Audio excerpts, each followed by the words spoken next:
Bila ada sahabat kalian yang tergelincir dengan melakukan dosa, melakukan maksiat, jangan kalian cibir. Datangi mereka, sentuh hati mereka dengan kasih sayang, bukan dengan cacian, bukan dengan makian, apalagi dengan status-status yang tidak perlu di media sosial.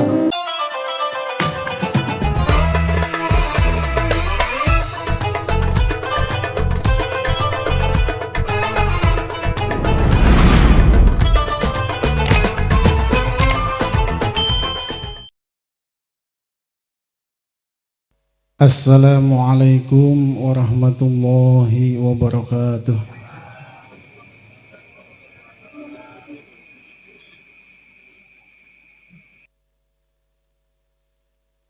Alhamdulillahi rabbil alamin. Assalatu wassalamu alaika ya sayyidi ya Rasulullah. Allahumma hadina bi waqatum Muhammad sallallahu alaihi wasallam.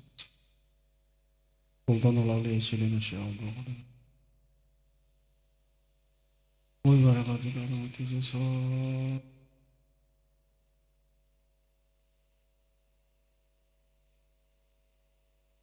Alhamdulillah sosok yang salam Alhamdulillah sosok Alhamdulillah sosok Rizal Luqai fi hadha wa ilam susan jasadi wal batin Ikhwana muslimin wa ilam susan jasadi wal batin Fi Palestin Bibarakati Ummul Quran Al-Fatihah.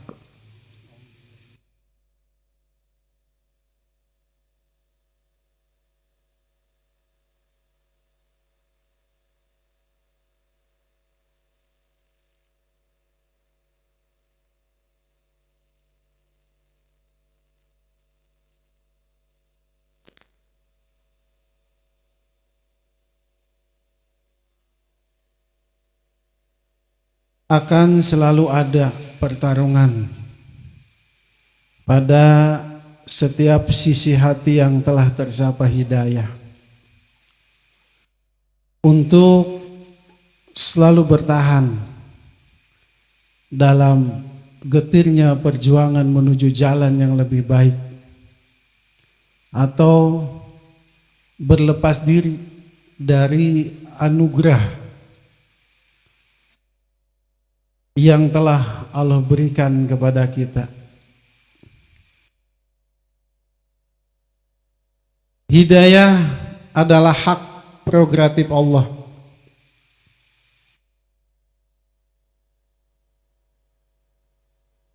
Maka bila saat ini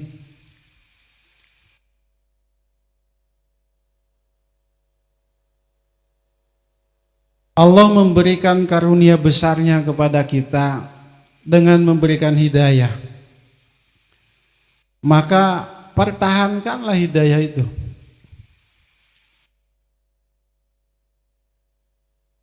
Tak ada di dunia ini yang lebih berharga daripada seorang buajingan yang mendapatkan hidayah karena kasih sayangnya Allah. Ketika dulu kita masih dengan maksiat, masih dengan kezoliman, masih dengan kemunafikan, masih dengan kelalaian dari melaksanakan perintahnya. Kemudian Allah getarkan hati kita melalui kalam-kalam hamba-Nya, sehingga hati kita terdorong untuk kembali ke jalan yang diridhoi Allah. Maka tidak ada pilihan lain bagi kita kecuali menggenggam erat apa yang telah Allah berikan kepada kita. Niatkan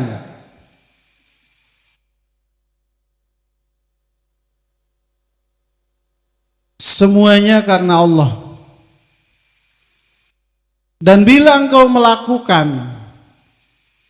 sesuatu karena Allah, maka jangan pernah terhenti oleh selain Allah. Cibiran manusia, dikucilkan, direndahkan. Jangan sampai semua itu menjadi sebab terhentinya langkah kita yang sudah kita bulatkan untuk totalitas belajar menjadi hambanya Allah. Life is a choice. Hidup adalah pilihan. Maka setiap pilihan itu akan selalu disertai dengan konsekuensinya. Kau memilih jalan yang dimurkai Allah, ada konsekuensinya. Kau memilih jalan yang diridhoi oleh Allah, pun dengan konsekuensinya. Tapi percayalah, tidak akan pernah sebanding konsekuensi orang yang memilih untuk tetap di jalan yang dimurkai Allah dengan orang yang di jalan yang diridhoi oleh Allah.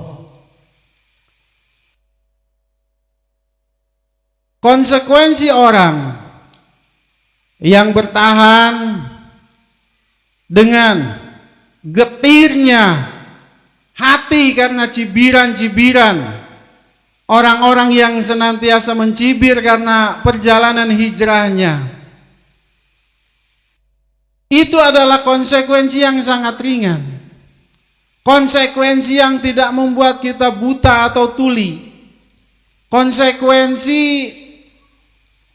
yang sebenarnya bisa kita atasi dengan cara mendengar dengan telinga kanan dan lepaskan dengan telinga kiri. Artinya kita tetap mendengar bagaimana hujatan-hujatan di luar sana, cemoohan kepada kita, upaya-upaya setan melalui manusia untuk menghentikan langkah kita di jalan Allah. Konsekuensi itu hanya kita rasakan di dunia dengan rasa sakit yang tidak seberapa. Itu pun kalau kita mampu mengendalikan diri kita dengan cara terus menata hati agar tidak lagi bisa terlukai oleh cemoohan orang lain, maka tidak ada lagi konsekuensi. Tapi lihat bagaimana Allah menjanjikan jahanam untuk mereka yang dengan sengaja menutup mata hatinya, menutup mata dan telinganya dari hidayah, dari kalam-kalam orang arif, dari kalam-kalam orang alim yang menyeru ke jalan yang diridhoi oleh Allah.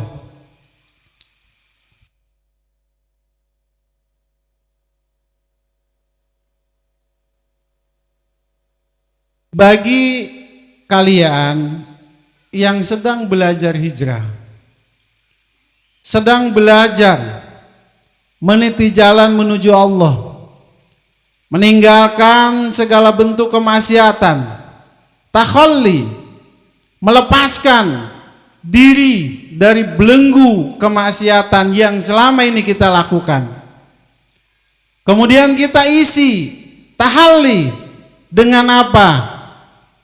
Dengan amal soleh yang senantiasa kita lakukan, dengan sholat, dengan ngaji, dengan sedekah, dengan berkumpulnya kita dengan orang-orang yang soleh. Ini adalah proses tahalli. Tajalli, maka kau akan rasakan nikmatnya konsekuensi dari sebuah penghambaan. Tak ada nahkoda yang terlatih. Yang ada adalah nahkoda yang terlatih. Dan ingat, nahkoda hebat itu tidak dilahirkan dari laut yang tenang. Tapi nahkoda hebat adalah mereka yang mampu menaklukkan setiap badai yang datang menghadang. Badai yang tak pernah berhenti untuk senantiasa menghempaskan kapal mereka, menenggelamkan cita-cita mereka, tapi mereka tetap teguh dengan pendiriannya, berdiri kokoh, mengempas badai yang senantiasa menghadang. Inilah para kesatria sesungguhnya. Mereka orang-orang yang teguh dalam pendiriannya, tetap berjalan di jalan Allah walau dihadapkan dengan situasi dan kondisi seperti apapun. Dan bagi kalian yang sedang belajar hijrah, sedang belajar menjadi pribadi yang baik di mata Allah, pribadi yang baik di mata kaum muslimin, kita jangan berpikir untuk menjadi manusia yang baik di hadapan manusia, karena tidak setiap manusia itu memandang baik kebaikan. Tapi berpikirlah dan belajarlah untuk selalu menjadi baik di hadapan Allah. Saat kita dengan teman kita belajar hijrah, belajar menjadi pribadi yang senantiasa berusaha meningkatkan kualitas keimanannya di hadapan Allah. Bila ada sahabat kalian yang tergelincir dengan melakukan dosa, melakukan maksiat, jangan kalian cibir. Datangi mereka, sentuh hati mereka dengan kasih sayang, bukan dengan cacian, bukan dengan makian, apalagi dengan status-status yang tidak perlu di media sosial.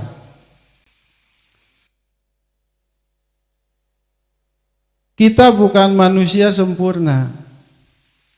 Jangankan orang yang baru belajar hijrah, baru belajar meniti jalan menuju Allah,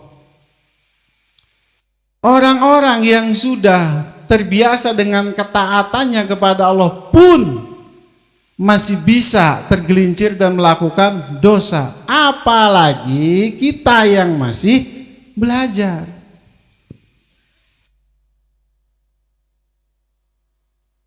Tidak usah kaget, tidak usah heran.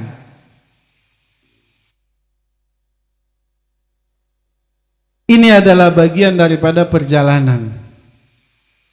Bahkan ada kalanya Allah itu memasukkan manusia ke dalam maksiat. Dengan apa? Dengan kelalaiannya sehingga dia melakukan dosa. Tapi dengan dosa itu, dengan maksiat itu, dia tersadar. Kenapa Allah masukkan dia ke dalam maksiat, kemudian Allah kembalikan lagi dia ke dalam taat? Ada kalanya manusia itu, ketika dia sudah terbiasa melakukan kebaikan, terhindar dari segala bentuk kemaksiatan, siang malam dihabiskan waktunya untuk menyerahkan diri kepada Allah. Siang malam dihabiskan waktunya untuk berzikir kepada Allah. Siang malam dihabiskan waktunya untuk senantiasa melaksanakan perintahnya dan menjauhkan diri dari segala larangannya. Pada saat itu dia merasa bahwa dirinya telah berhasil menjadi orang baik. Sehingga terkadang ketika dia melihat orang lain bermaksiat, maka terbersit dalam hati kecilnya bahwa dia tidak lebih baik daripada aku. Maka saat itu Allah tegur, Allah masukkan dia dalam maksiat, sehingga dia tersadar, menangis, dia bertobat kepada Allah bahwa sesungguhnya dia telah melakukan dosa yang lebih besar daripada dosa yang dilakukan orang yang dia lihat.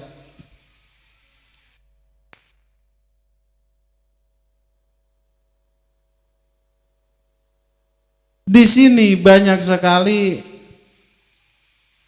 mantan rampok, mantan pembunuh, mantan begal. Makanya kemarin pas acara tabligh akbar, itu ada ratusan, mungkin lebih 1.000 motor ya. Ada ribuan kendaraan yang parkir, yang menghadiri acara tabligh akbar di tempat kita.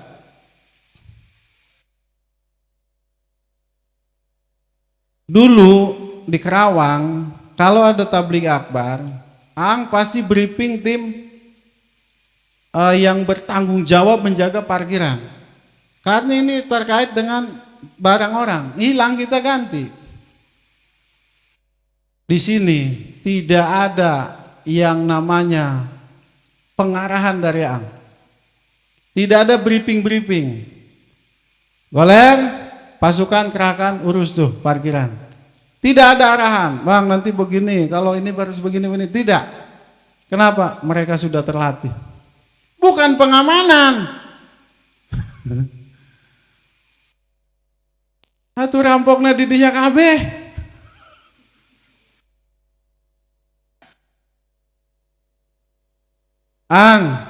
Kenapa tidak di briefing yang menjaga parkir? Mereka mantan residivis semua. Jadi insya Allah aman. Orang mau maling datang ke parkiran, ngelihat, waduh ayah senior, terjadi.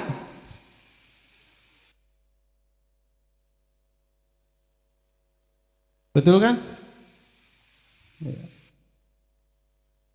Di sini banyak sekali orang-orang yang baru hijrah, maka dari itu berpesan, tetaplah kalian bergandeng tangan. Rangkul mereka yang mulai terpesona oleh bisikan-bisikan syaitan laknatullah, sehingga sesekali mereka kembali ke jalan yang dulu mereka lakukan. Kembali kepada kemaksiatan yang dulu mereka lakukan. Jangan dibicarakan kepada rekan yang lain. Jangan diinformasikan kepada teman-teman yang lain sehingga kompak kalian membuli atau merendahkan orang tersebut. Jangan, ini bukan dakwah.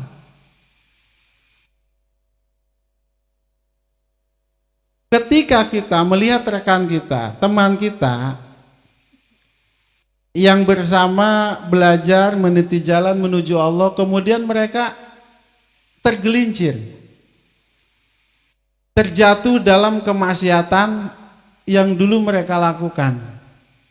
Datangi mereka dengan cinta, dengan kasih sayang, nasihati mereka dengan nasihat yang indah. Kembali sadarkan mereka kepada tujuannya, kepada niat awalnya. Kalau ada orang baru hijrah kemudian maksiat, dibully, dibombardir, itu sudah tidak mau lagi belajar hidup benar. Ya, kita ini bukan manusia sempurna. Kita tidak pernah luput dari dosa. Emak-emak oke sama. Biasa bikin grup. Aya grup Ma'rawis, aya grup arisan, aya grup bagian ngomongkeun tatangga. Nah, mulai ngaji malam Jumat sadar. Ya Allah. Kalau sekarang saya ngomongin orang, besok di hari kebangkitan kata Angge, lidah saya nanti panjang keluarin sama Allah disiksa. Stop dah ngomongin batur. Alhamdulillah sekarang masih sudah tidak lagi mau membicarakan keburukan orang lain. Ngan mun amprok salaki balik kasalaki ngomongin mitoha. Wah itu lebih parah ya maca.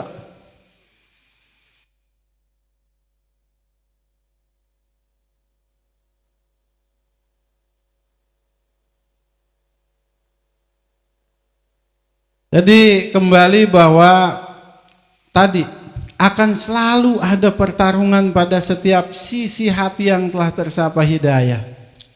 Ada malaikat mulhim di hati kanan kita. Ada syaitan was-was di hati kiri kita yang senantiasa membisikkan kita untuk kembali ke jalan yang dimurkai Allah. Nah, bagi teman-teman, apabila kalian melakukan kesalahan, ya, jangan sampai kesalahan itu menjadi sebab terputusnya Anda dengan rahmat Allah. Terputusnya harapmu kepada kasih sayang Allah. Salah, istighfar, sholat tobat, udah jalan lagi. Jatuh lagi, maksiat lagi, bangun lagi, tobat. Tidak penting berapa kali Anda terjatuh. Yang terpenting adalah jangan pernah lepas dari istighfar ketika Anda telah terjatuh. Jatuh bangkit lagi. Jangan sampai kemaksiatan itu justru lebih menjauhkanmu dengan Allah.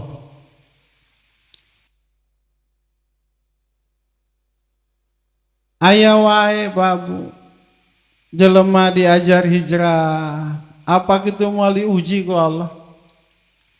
Orang hijrah itu ujiannya berat, Pak. Tapi lebih berat lagi kalau tidak hijrah.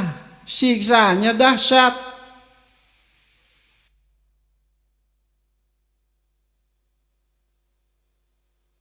Sebelum hijrah ekonomi lancar, begitu hijrah ekonomi seret. Nah nyalahkeun ka hijrah, aing gara-gara diajar agama ya usah jadi seset.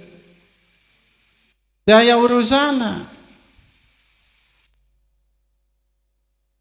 Tiada kalanya Allah menguji kita dengan ekonomi. Allah uji kita dengan istri. Allah uji kita dengan suami. Sok aya ya jamaah nu hayang ngaji ku pamajikanna ulaheun. Bisa diajarkeun nyandung. Nya. Aya pamajikanna daek ngaji ku salakina ulaheun. Puting teuing.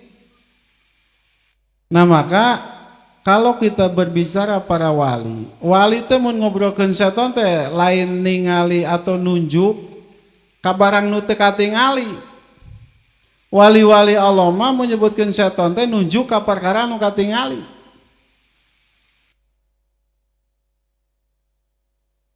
Naon sifat setan, gawena setan mah tugasna ngajauhkeun jelema jeung Allah.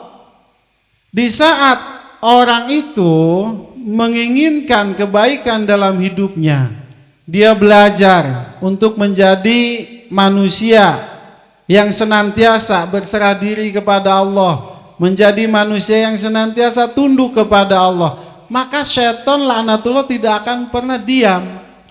Dia akan terus berusaha membisikkan ke dalam dada kita manusia. Dari golongan jin dan manusia, tamun ngobrolkeun manusia melain kana dada ka dieu ka ceuli.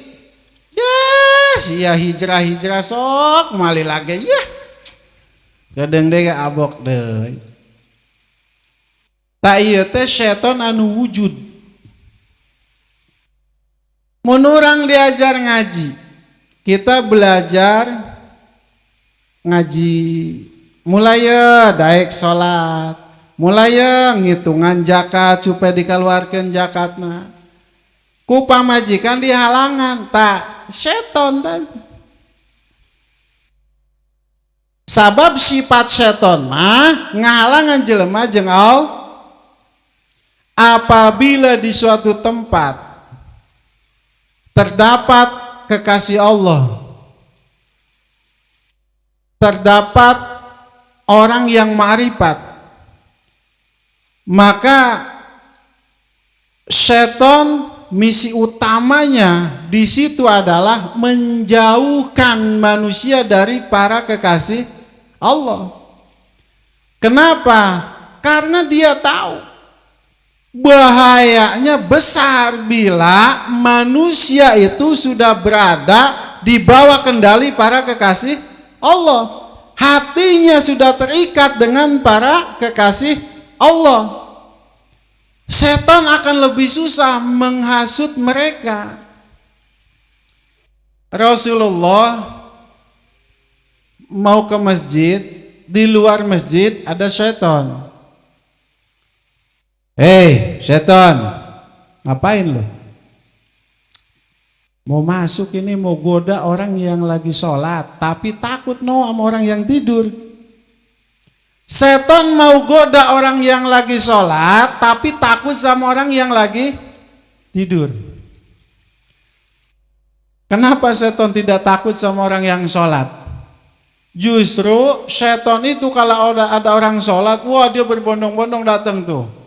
Datang kepikiran aja, set, Allahu Akbar, oh mantap, pas takbiratul ihram, setan datang, arek Allahu Akbar jadi Allahu Akbar, mulai ya, seduh, aing ingat ka mantan, deh, ya potongan keur kumaha ya nak, Gusti rek iraha aing kieu bae, hayo terus. Dina otak teh tidak takut setan kepada orang yang sholat, tapi kenapa dia mau goda orang yang sholat, takut sama orang yang tidur? Nusarena waliullah. Maka ketika kalian duduk dengan kekasih Allah, duduk dengan wali Allah, disertai dengan hati yang cinta, mahabbah kepada mereka, Allah selamatkan kalian pada waktu itu dari gangguan setan yang terkutuk.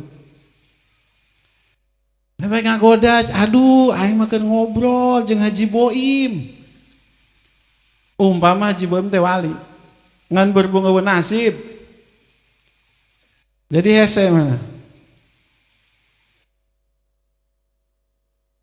Oh, cek Gus mah malah mustahil sih.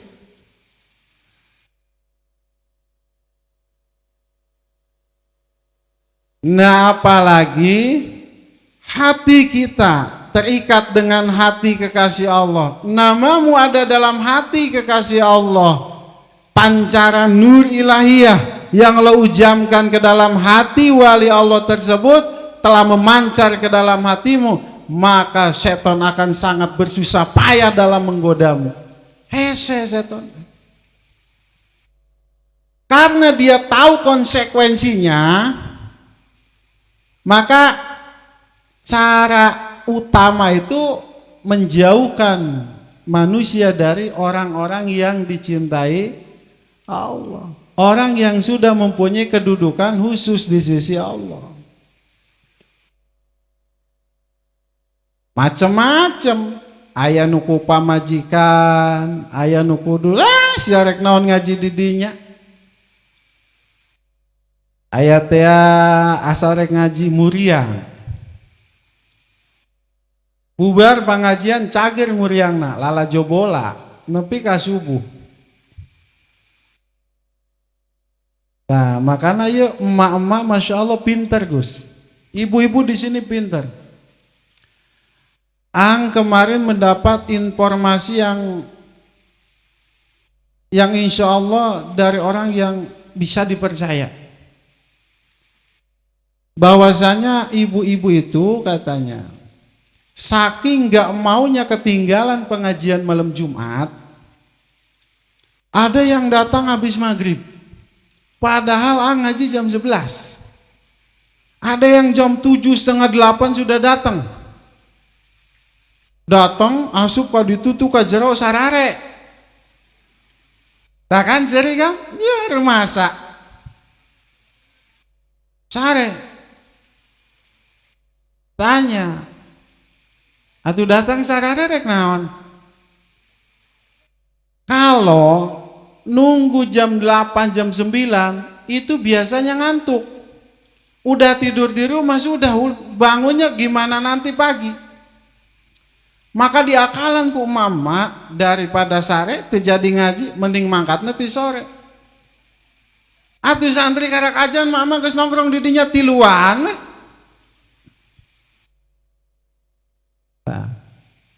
Terus maghrib udah datang, bok tidur. Nah, oke, di mana ang datang cuna harudan. Cakang berarti ngaji Gus Ahmad mah teu dianggap eta.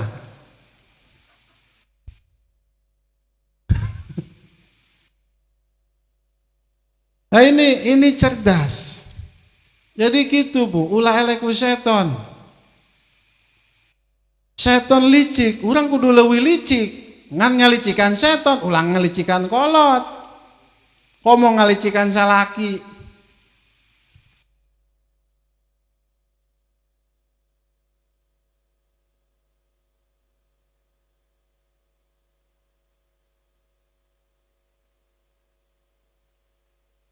Nah, kembali lagi kepada jadi temanya hijrah heula we ya.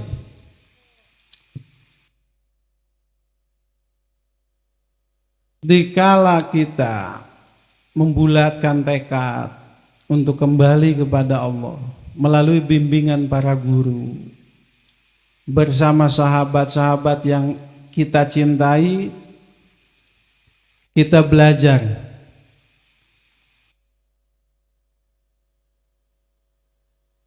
Tantangan itu pasti ada.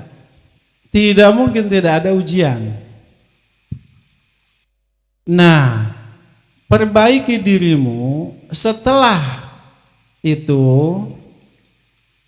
ajak keluarga. Papagahan oge anak pamajikan, ulah urang bae sorangan. Jadi kalau kita sudah mendapat hidayah, upayakan juga agar anak istri kita sama mendapatkan hidayah. Kumpulkan anak pamajikan, neng gelis bager. Siang malam bapak bekerja untuk kalian. Siang malam bapak peras keringat banting tulang demi menghidupi kalian, demi menafkahi kalian, demi membahagiakan kalian. Panas terik matahari yang senantiasa membakar kulit ini tidak lagi aku hiraukan asal kalian bahagia. Tapi tolong nak, tolong istriku, rela kulitku terbakar hangus oleh teriknya matahari, tapi tolong jangan biarkan aku terbakar dengan api neraka dengan perilaku kalian, dengan terbukanya aurat kalian, dengan meninggalkannya sholat kalian. Nyawa ini aku taruhkan untuk kalian wahai anak istriku. Jangan keringat, darah, nyawa bila perlu aku korbankan asal kalian bahagia. Tapi sekali lagi tolong jangan biarkan raga yang sudah lelah ini di dunia kembali merasakan derita di akhirat dengan aurat yang kalian pamerkan kepada lelaki yang bukan mahram kalian. Itu ajarkan ke anak istri kita. Dan saya yakin bahkan Ustadz pun di sini mungkin belum pernah ada yang bilang gitu kepada anak istrinya.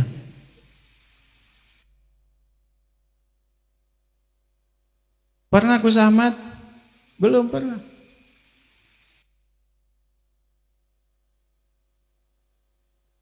Begitupun ibu sebagai istri. Ketika sekarang Allah takdirkan ibu duduk di majelis ini, ini adalah bukti kasih sayang Allah kepada kita. Suamimu belum menjadi pribadi yang baik di hadapan Allah. Kita lihat suami kita masih sering meninggalkan sholat. Kadangkala harta atau rizki yang dihasilkan dari perkara yang dimurkai Allah dinafkahkan kepada kita. Sampaikan kepada suami-suami ibu, wahai suamiku, apapun keadaanmu, ridho aku senantiasa berada di sampingmu. Bukan hanya sehatmu, bukan hanya kayamu, bukan hanya lapangmu, sakitmu, susahmu, sempitmu, insya Allah aku akan senantiasa berada di sampingmu. Walau harus kelaparan karena menjadi istrimu, walau susah, walau direndahkan orang karena menjadi istrimu, walau dikucilkan keluarga karena menjadi istrimu, demi Allah aku ridho hai suamiku. Biarkan hati ini hancur dengan cibiran-cibiran manusia. Biarkan hati ini hancur dengan pahitnya kehidupan yang kita alami. Tapi tolong wahai suamiku, jangan hancurkan hati dan raga ini di akhirat kelak dengan nafkah haram yang kau berikan kepadaku. Tolong pastikan setiap rizki yang kau nafkahkan kepada kami adalah rizki yang halal, rizki yang diridhoi oleh Allah. Ayah mama ngomong gitu ke salaki.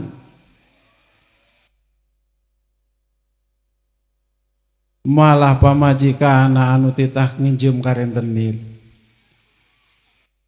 Ya atuh Pak, irup kieu bae, susah jeung susah we. Gusti nu agung. Nempo batur mah mobilna geus ganti deui, motorna geus ganti deui, pamajikanna nambah. Oh emang yang salah kena nambah pamajikan? Bung ya. Imahna geus aralus, urang mah kieu bae. Sare digubu. Ya. Beratapkan jerami, beralaskan tanah. Itu setting mah coba nginjem modal tak kasih batak. Tugan we atuh aya berkah ti Gusti Allah. Ini teh nyambung. Riba nyebutkeun berkah.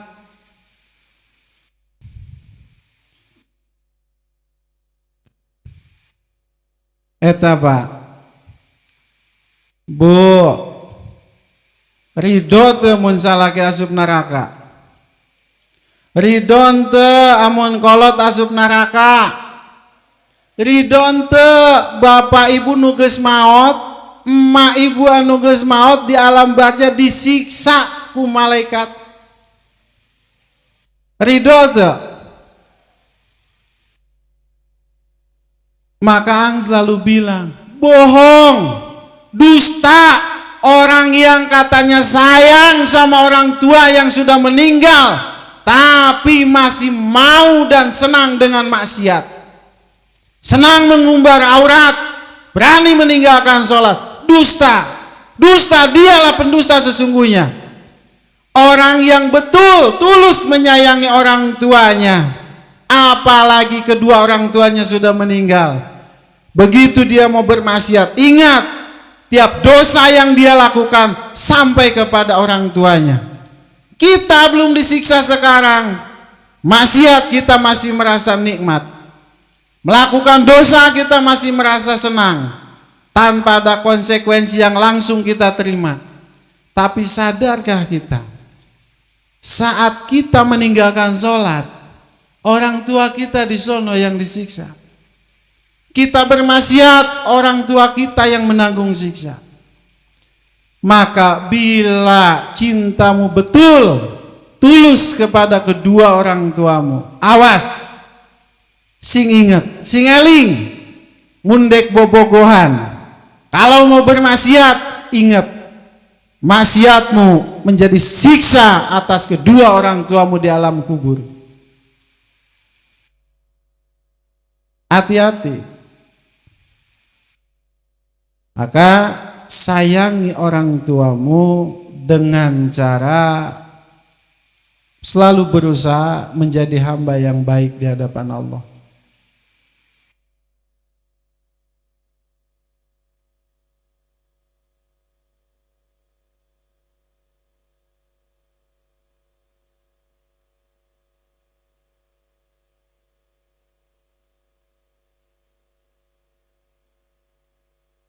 Kemarin Gus nganter anak, bahkan sebelum itu pun tuh bilang ke Mutia, ke Mulki, Putih sayang, Tia sayang, mondoknya yang betah ya, ngajinya yang rajin. Ayah sangat berharap kalian bisa menjadi penghafal dan pengamal Al-Quran. Namanya anak, Pak. Siapa anak yang betah di pondok? Nggak ada. Anak yang betah di pondok itu, ya, kalau pacarnya masuk pondok, dia ngomondok. Iya pasti betah. Ayo kan santri jomblo kabeh. Saya bilang ke anak saya, wahai anak-anakku, tolong wujudkan cita-cita ayahmu. Dulu aku bercita-cita ingin menjadi penghafal dan pengamal Al-Quran, tapi sampai detik ini tidak terlaksana. Kenapa? Dulu saya pengen mondok setelah lulus SD, tidak mau sekolah, saya maunya mondok menjadi penghafal Quran. Tapi apalah daya, di pondok itu bayar. Siapa yang membiayai saya? Sedang saya anak yatim, disertai dengan fakir. Akhirnya cita-cita itu kandas karena tidak ada biayanya untuk mondok. Maka wahai anakku, tolong teruskan cita-cita ayah. Jadilah kalian penghafal dan pengamal Al-Quran. Ayah, kenapa sih kok maksa banget kita supaya jadi penghafal Quran? Nah, sabda Rasulullah itu jelas. Sabda beliau itu sahih. 10 tiket untuk orang yang menghafal Quran.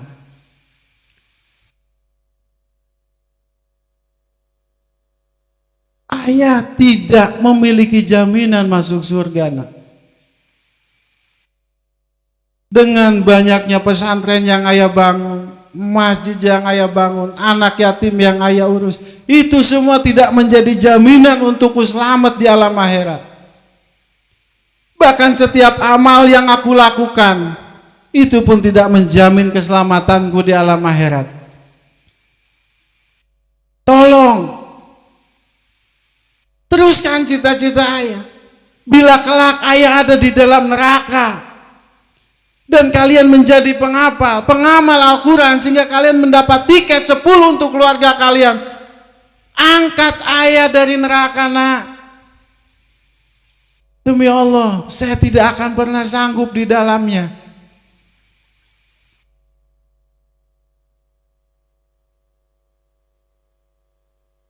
Kemarin Firda, Gus, usianya baru 6 tahun, udah pondok lagi.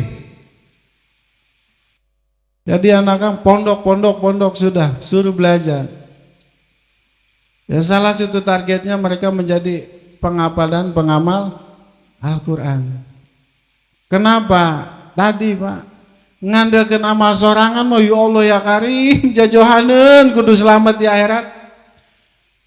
Makanya kenapa Ang tuh sering bilang, kalau di antara kita yang hadir di sini, ada yang Allah takdirkan masuk neraka. Nih, orang yang lebih pantas di neraka daripada kalian. Tak ada di sini yang lebih pantas ditempatkan di neraka, kecuali ini orang ini nih. Maka mudah-mudahan dengan anak-anak yang soleh mereka bisa mengangkat saya kelak. Tidak ada jaminan, Pak. Jangan merasa kita sudah banyak amal kemudian kerasa ya asa pangaing na rek asup surga, merendahkan orang lain, mengucilkan orang yang bermaksiat, menyepelekan orang-orang yang mengemis. Belum tentu kita lebih baik daripada mereka. Secara lahiriah, Ang duduk di sini, di depan kalian semua, memberikan nasihat, memberikan pituah. Sepintas terlihat aku yang paling hebat di sini. Sepintas seperti aku yang punya tiket untuk bisa membawa kalian ke dalam surga. Tidak.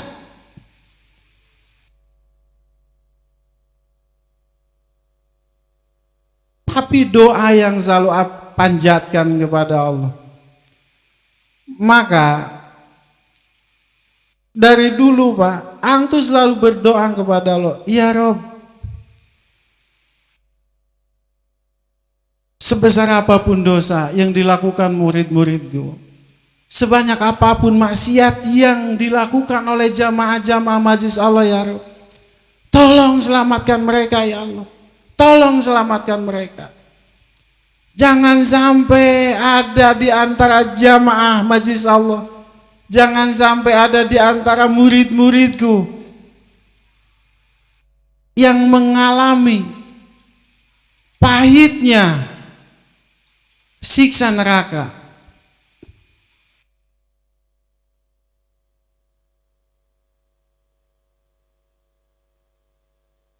Ya, mudah-mudahan Allah selamatkan kita semua.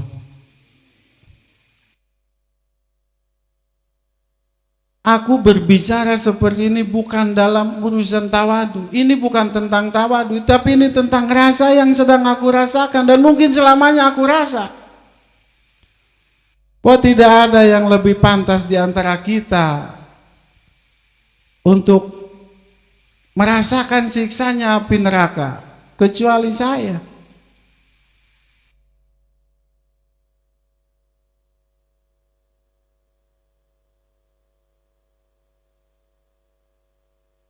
Ada banyak beberapa jamaah yang sudah meninggal. Mati-matian Ang tuh berjuang, berdoa, meminta kepada Allah atas keselamatan mereka.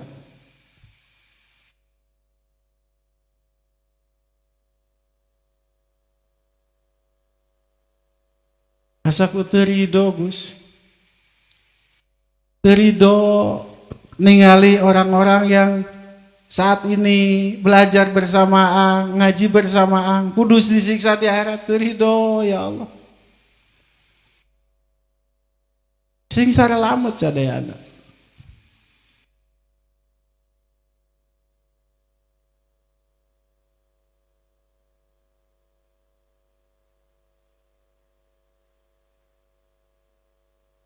Saya tidak mau melewatkan sepertiga malam tanpa mendoakan kalian. Jarang Ang ngedoakan keluarga. Jarang. Nanti di alam mahsyar, setiap apa yang kita pikirkan, apa yang terbersit di hati dan pikiran kita, apa yang kita lakukan, semua akan diperlihatkan oleh Allah. Maka saksikanlah kelak di alam mahsyar betapa sayangnya aku pada kalian.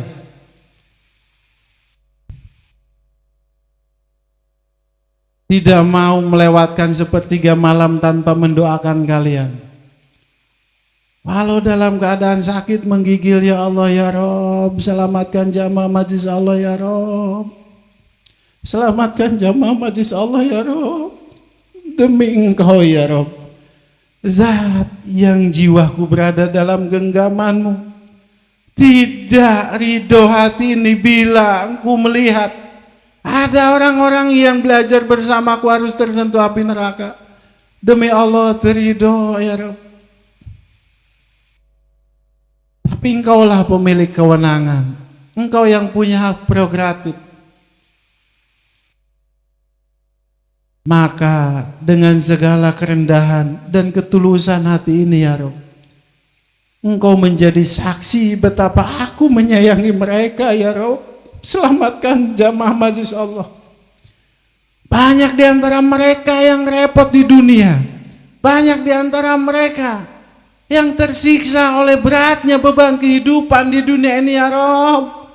Jangan kembali kau bebani mereka di alam akhirat ya Rob. Aku tahu di antara mereka banyak yang senang dengan maksiat. Masih ada yang senang melakukan dosa. Tapi tolong ya Rob, sebanyak apapun dosa mereka, aku menjadi saksi. Ampunanmu lebih luas daripada dosa semua manusia di muka bumi ini.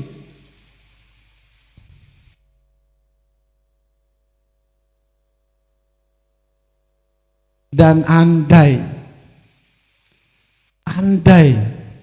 kau bolehkan aku menjadi pengganti mereka di neraka, ya Allah, biarkan aku yang di dalam neraka itu. Selamatkan jamaah majlis ini ya Rob. Karena tidak ada yang lebih pantas di antara aku dan jemaah majlis Allah untuk menanggung siksa kecuali diri ini ya Rob. Engkau maha tahu atas segala isi hatiku. Makanya ang sering bilang, sing istiqomah itu kuncinya. Ngaji sebulan sekali, 3 bulan sekali, kumaha aing nguruskeun siang ke di akhirat. Teu boga hujah, sebut jemaah ngaji nage setahun sekali. Nu jauh minimal sebulan sekali ngaji kalian. Angkoanian amat narokeun diri keur kaselamatan jamaah. Teu nyaho aing teu ngarti.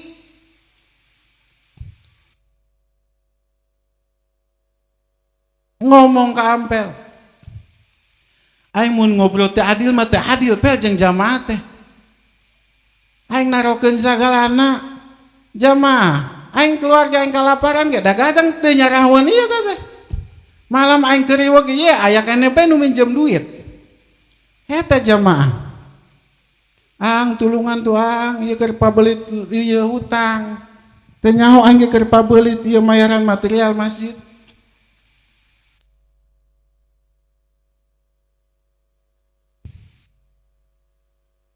Astagfirullahaladzim.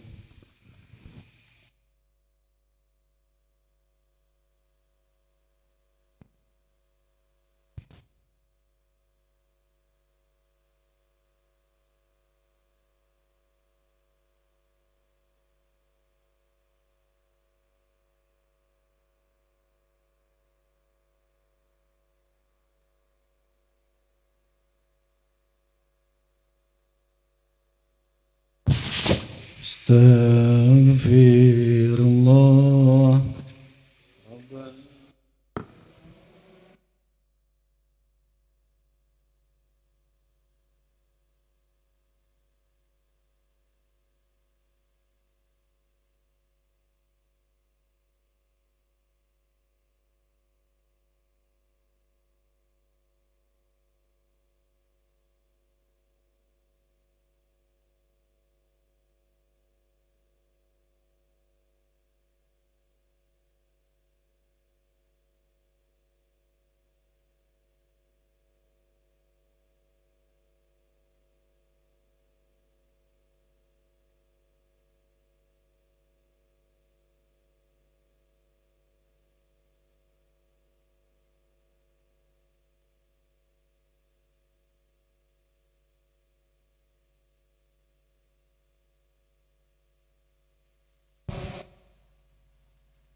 Astaghfirullah minal khotaya.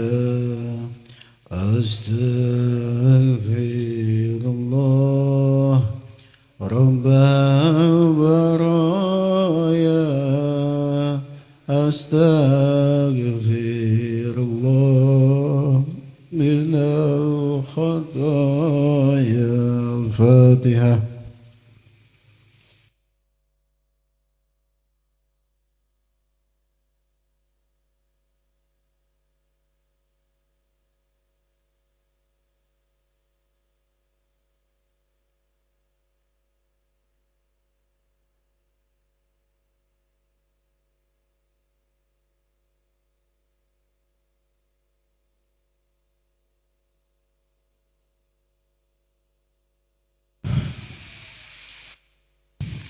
Kade ya, jaga sholat.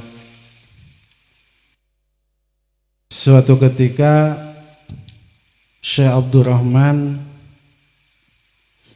dalam mimpinya didatangi oleh dua malaikat dan satu orang yang di antara kedua malaikat tersebut, orang itu mukanya, badannya semuanya hancur, rusak semuanya. Syekh Abdurrahman tidak mengenali orang ini, tapi malaikat membawa orang itu kepada Syekh Abdurrahman. Orang itu berkata, "Ya Syekh Abdurrahman, mun bahasa orang mah, Ustaz tulungan, tolong saya, tolong saya." Siapa ini? Saya fulan. Astagfirullahaladzim.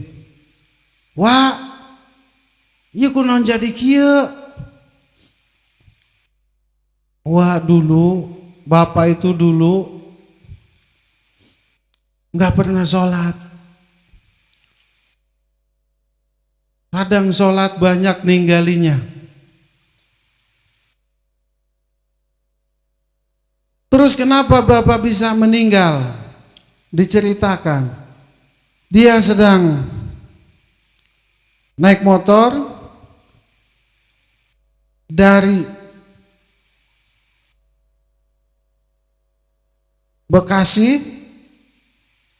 Bekasina wilayah Cikarang Timur. Dia berangkat, kemudian di Totoang.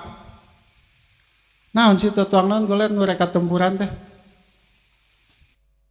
Layapan. Di Layapan malam-malam tabrak mobil. Meninggal. Itu diceritakan kronologinya kepada Syekh Abdurrahman Al-Karawangi.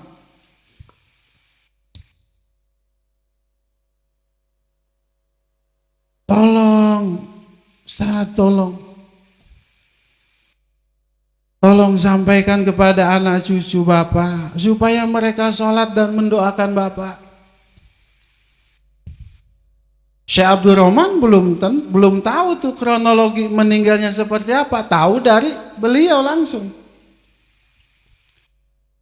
Akhirnya Syekh Abdurrahman, singkat cerita, Syekh Abdurrahman bangun dari tidurnya, besoknya dia temuin istri beliau yang meninggal tersebut, didatangi dan diceritakan. Istrinya kaget, loh kok Ustaz tahu kronologi meninggalnya sedetail itu, kok tahu? Saya bermimpi suami ibu datang disertai dengan dua malaikat yang telah menyiksanya. Saya tidak mengenali wajahnya karena setiap organ tubuh luarnya itu hancur berantakan. Bu, tolong sampaikan ke anak cucunya, suruh mereka sholat. doakan orang tuanya. Istrinya nangis. Yang Ustadz. Dan sepertinya mantan istrinya sekarang hadir ngaji di sini. Eta injuna tuh daek ibadah, anak nazarwa bae. Oh jang Ustadz nyaho. Nya di ditu dicaritakeun kos kitu geus. Sedekat apapun orang itu, sekalipun ada ikatan keluarga dengan Syekh Abdul Rahman, tapi waktu itu Syekh Abdul Rahman tidak bisa menyelamatkan dia. Kenapa? Sholatnya nggak ada. Makanya Syekh Abdul Rahman itu berkata kepada murid-muridnya, "Hai murid-muridku, awas jangan tinggalin sholat. Berdosa kalian, bermaksiat kalian, insya Allah ayo kita bareng-bareng menuju Allah. Aku masih bisa usahakan kalian, tapi kalau kalian meninggalkan sholat, mohon maaf sekalian kau adikku, sekalipun kau keluargaku, aku tidak mempunyai kuasa untuk mendoakanmu kepada Allah atas keselamatan."